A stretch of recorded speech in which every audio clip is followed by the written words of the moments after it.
ये हम मसीही लोगों की ही गलती है जिसकी वजह से ऐसे लोग ऐसी वीडियो बना पा रहे हैं। Never under estimate the power of human stupidity, यानी मानवीय मूर्खता की ताकत को कभी कम नहीं आंकना चाहिए। Never under estimate the power of human stupidity, मतलब मानवीय मूर्खता की ताकत को कभी कम नहीं आंकना चाहिए। सॉरी भाई, मैंने लिटरली ले लिया इस बात, लेकिन मैं कम नहीं आंक रहा, अब मैं इसको जांच रहा हूँ। दरअसल साल था 2003, महीना था अक्टूबर का।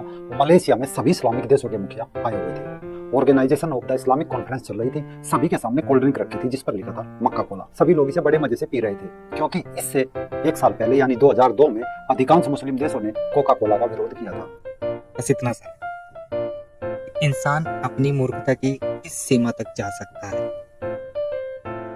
चलिए इसका जवाब देखते हैं। दोस्तों मेरे साथ बने रहना, आपको मजा बहुत आएगा। इस वीडियो में तो आपको बहुत मजा आने वाला। चलिए शुरू करते हैं, मजे लेते हैं। नमस्कार दोस्तों, रंग बसंती में आपका एक बार फिर से स्वागत है। मैं हूं राजीव चौधरी। आज का हमारा यह एपिसोड समर्पित है भारत के उन नए ईसाइयों को जिन्होंने त्रिशूल छोड़कर क्रॉस पकड़ा है। आखिर उन्हें कैसे यूरोपीय लोगों ने अपना उपभोक्ता बनाकर उन्हें ईसाइयत बेची जा रही है। तो दोस्तों आप इस चीज को देख पा रहे हैं, यहाँ पर जो हो रहा है वो यही है। अब मैं आपको इनकी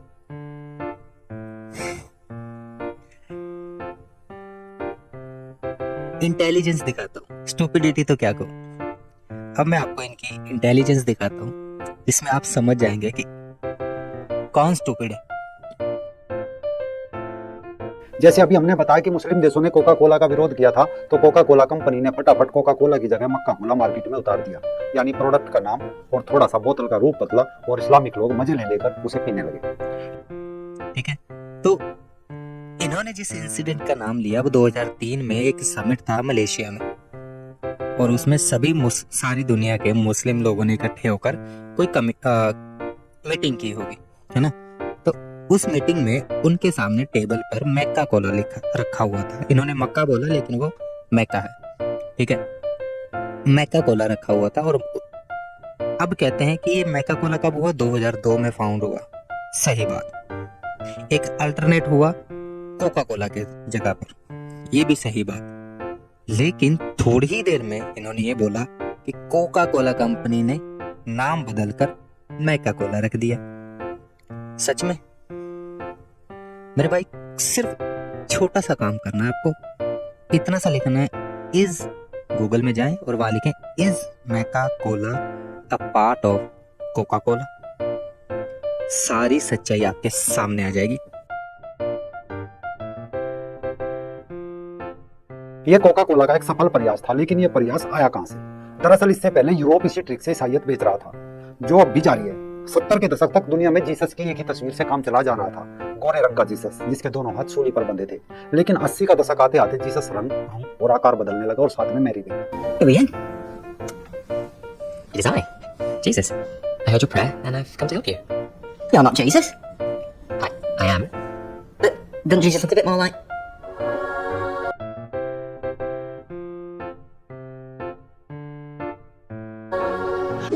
आज अफ्रीका का जीसस अलग है तो कोरिया का जीसस एकदम कोरियन। नेपाली जीसस हो या थाई जीसस, सबके रंग रूप अलग अलग है। सिर्फ इतना ही नहीं, अगर गिरगिट को इंडिया का जीसस दिखा जाए तो वो आत्महत्या कर लेगा कि भाई इतने रंग तो मैं भी नहीं बदलता जितने आपने बदले। क्योंकि पंजाबी जीसस अलग है, छत्तीसगढ़ का अलग, साउथ इंडिया का जीसस और मैरी अलग है, तो बंगाली जीसस और मैरी एकदम अलग। यानी जीसस को बेचने के लिए कोका कोला वाला फार्मूला अपनाया गया, या कोका कोला को बेचने के लिए जीसस वाला फार्मूला। दोस्तों मजे लेने से पहले मैं एक सीरियस बात बता दूं कि हम मसीही लोगों की ही गलती है जिसकी वजह से ऐसे लोग ऐसी वीडियो बना पा रहे हैं। हमें मसीह को जिस तरह से लोगों के सामने प्रकट करना चाहिए, हम उसको वैसे प्रकट ना करके लोगों की भावनाओं को सामने रखकर उसके हिसाब से लोग यीशु को उनके सामने वैसे प्रस्तुत कर रहे हैं जैसा कि उनको लगे कि वो उनका अपना है। लेकिन हमें यीशु को ऐसा दिखाना है कि हम उसके हैं। वो जैसा भी हो, वो काला हो, गोरा हो, नाटा हो, चाइनीज हो, इटालियन हो, वो जैसा भी हो, ये संसार उसका है, वो इसका स्वामी है। वो हमारे जैसा नहीं, हमें उसके जैसा बनना है। जिसने कहा कि जो तुम्हें श्राप दे तुम उसे आशीष दो, जो तुम्हें गाली दे उसका गाली का जवाब गाली से नहीं देना, तुम्हारे एक गाल पर थप्पड़ मारे और दूसरा भी फेर दे, जो कहे तुम, जो ये शिक्षा देता है कि अगर तुम्हें कोई एक कोस बेगार पर ले जाए तो तू उसके साथ दो कोस नहीं था, कि उस व्यक्ति में वो क्षमता नहीं, लेकिन तुम्हारा काम है बेगार करना, हेल्प करना, तो तू एक कोस की जगह 2 कोस भी कर सकता है। Out of pity, out of love तुम्हें ये करना है, जिससे तुम्हारा प्रेम प्रकट हो। और इसका बहुत ही अच्छा उदाहरण मुझे एक जगह मिला। ये चोजन करके जो सीरीज है उसमें प्रभु यीशु मसीह रोमी लोगों के जो एक नियम था कि उसकी सेना का 1 कोस तक आने जाने वाले लोग, एंट्रेंस करने वाले लोग उनकी सेना की सहायता करते थे, कि 1 कोस तक उनको ये आज़ादी थी कि वे लोगों के ऊपर अपना वजन डाल सकते थे, कि वे उनकी सहायता करें, जो भी उनके पास भाला या कुछ भी है ताकि उनको शरीर को आराम मिले।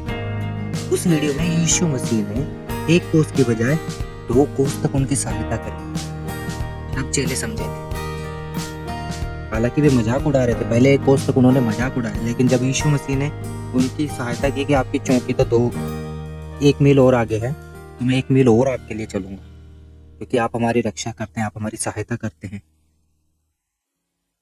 ऐसा प्रभु यीशु मसीह ने अपने आप को प्रकट किया, लोगों के सामने नमूना बनाया, और हमें उसके जैसा बनना है।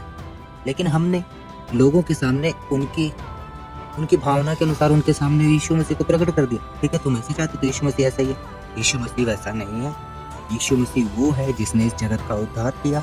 यीशु मसीह वो है जिसके बिना इस जगत में उद्धार आ ही नहीं सकता। यीशु मसीह वो है जिसके बिना ये संसार पाप से मुक्त नहीं हो सकता। यीशु मसीह वो है जिसके बिना आप परमेश्वर के सामने खड़े नहीं रह सकते। यीशु मसीह वो है जिसके बिना हम इस संसार में खोई हुई भेड़ों के समान हैं, भटकी हुई भेड़ों के समान हैं, और हम खतरे में हैं। यीशु मसीह वो है जो हमें आजाद करता है, किससे? पाप और बुराई और अंधकार की ताकतों से, उसके चंगुल से, उसके श्राप से, उसकी सजा से। और वो हम अपनी इच्छा से नहीं पाए। वचन कहता है उसके अनुग्रह ही से ये सब कुछ हमें मिला है। तो दोस्तों, यीशु मसीह ये हम कलीसिया चलाने वालों की, चर्च पास्टर्स की, या बड़ी बड़ी संस्थाओं की, जो बहुत बड़ी बड़ी बातें करते हैं, मसीह का प्रचार करते हैं, लेकिन उन्होंने ऐसे लोगों को हिम्मत दे दी जो परमेश्वर के इकलौते पुत्र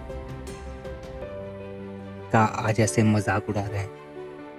तो दोस्तों, मेरा ये कहना था, अब हम चलेंगे, इस बात को आपको सीरियस लेना है, और प्रभु यीशु मसीह के प्रेम को हमें लोगों तक वैसा पहुंचाना है जैसा प्रभु यीशु मसीह ने आज्ञा दी। सुसमाचार प्रचार करना है। यीशु मसीह ने ये नहीं कहा था कि तुम जाके चर्चों में मेरी मूर्तियां, मेरी तस्वीरें लगा दो और लोगों को उसके सामने कैंडल जलाकर खड़े कर दो। नहीं कहा था प्रभु यीशु मसीह ने।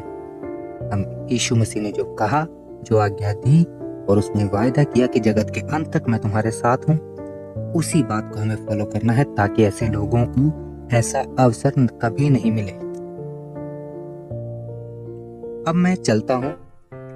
Never under estimate the human stupidity. Sorry मैं इनकी इंग्लिश में कंफ्यूज हो गया। Never under estimate the power of human stupidity, क्योंकि इन्होंने ह्यूमन को ह्यूमन कहा। ह्यूमन, ठीक है, चलो वो प्रोनाउंसिएशन नो प्रॉब्लम, ठीक है।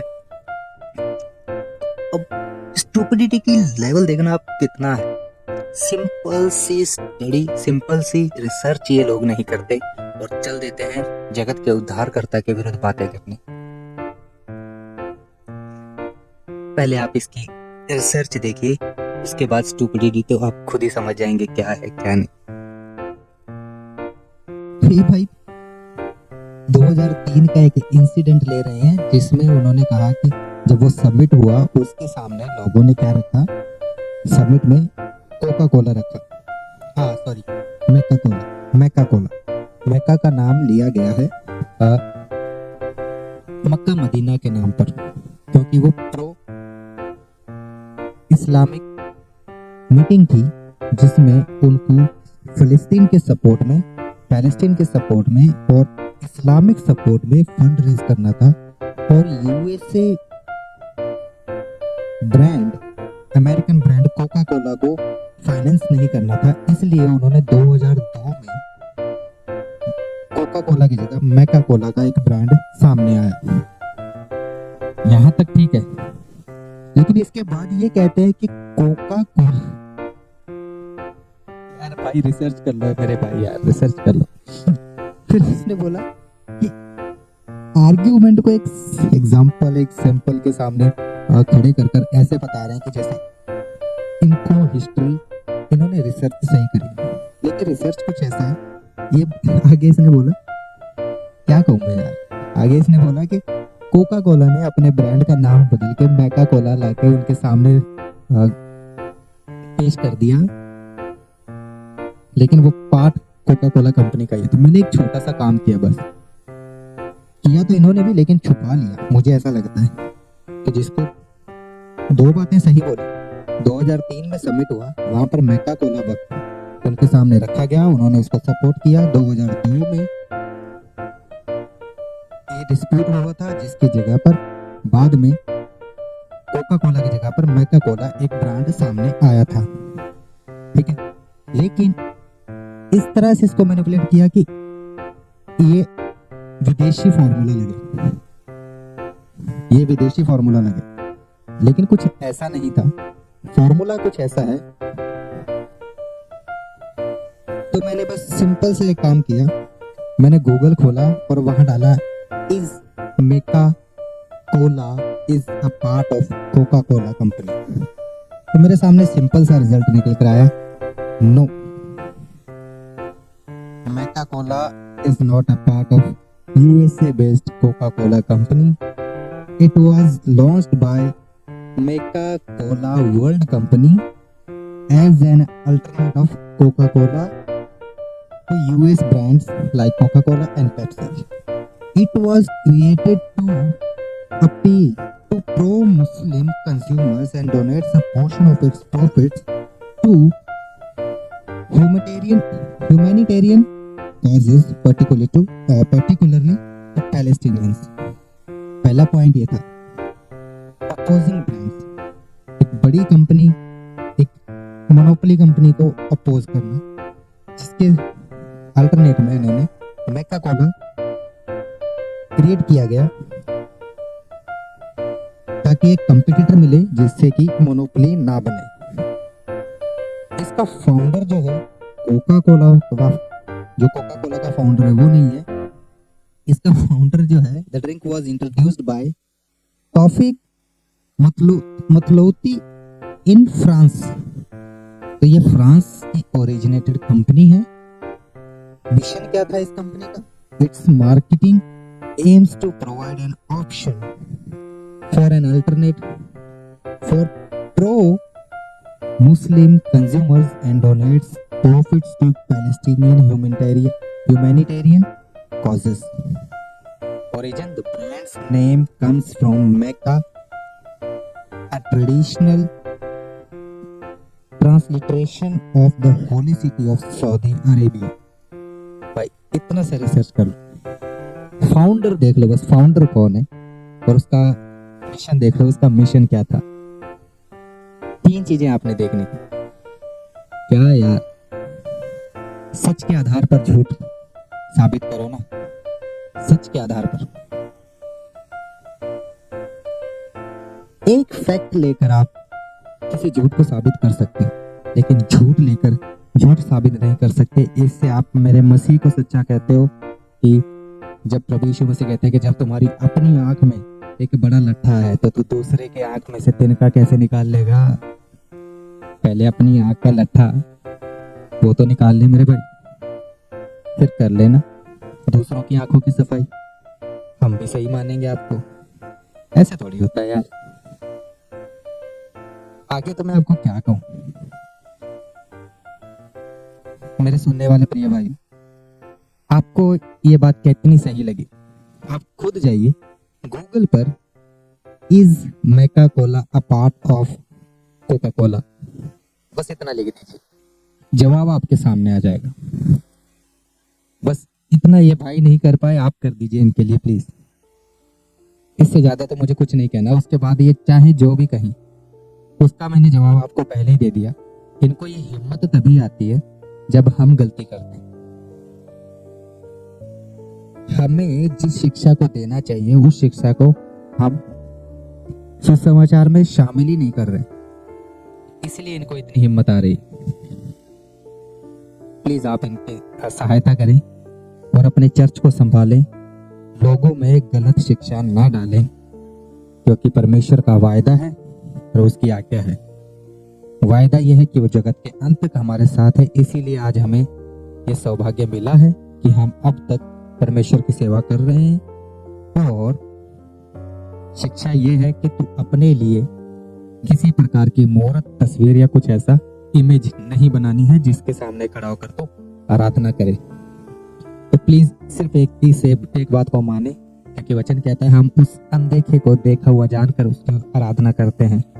तो उस अनदेखे को देखा हुआ हम अपने आत्मा में, अपने मन में, अपने स्पिरिट में करते हैं, ताकि हम उस वायदे का आनंद ले सकें जब प्रभु यीशु मसीह ने कहा कि जब मैं आऊंगा तो मैं अपने साथ ले जाऊंगा। तब हम उसको उसकी महिमा में देखेंगे, तब हमारी ये मेहनत, हमारा ये जीवन सफल होगा। इस बात को ध्यान रखें और अपने कलीसिया में बाइबल आधारित शिक्षा दें। परमेश्वर ने कहा अपने आप को संसार से अलग रखो। अगर संसार में मूर्ति पूजा है तो हमें नहीं करनी है।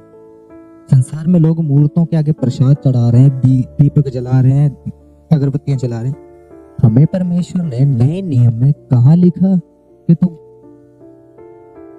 चर्च में जाओ कैंडल जलाओ? नहीं लिखा मेरे भाइयों, नए नियम में एक भी जगह पर नहीं है। तो क्यों आप ऐसी चीजें प्रमोट कर रहे हो?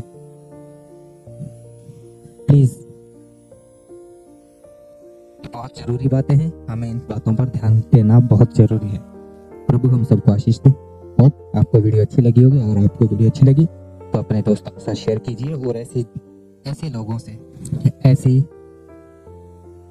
वो क्या कहते हैं, half knowledge is dangerous to health, कुछ ऐसा है। अधूरी जानकारी सेहत के लिए हानिकारक है। ठीक है, तो आप इस बात को ध्यान रखिए।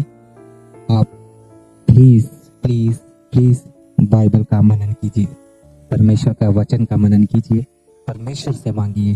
वो बिना उलाहने बुद्धि के अभाव को पूरा करता है, बुद्धि की कमी को पूरा करता है, मांगने वाले को देता है। मांगिए, वो हम सबको देगा, उदारता से देगा, बिना उलाहना के देगा। प्रभु हमारी सहायता करे। सबको जय मसीह की।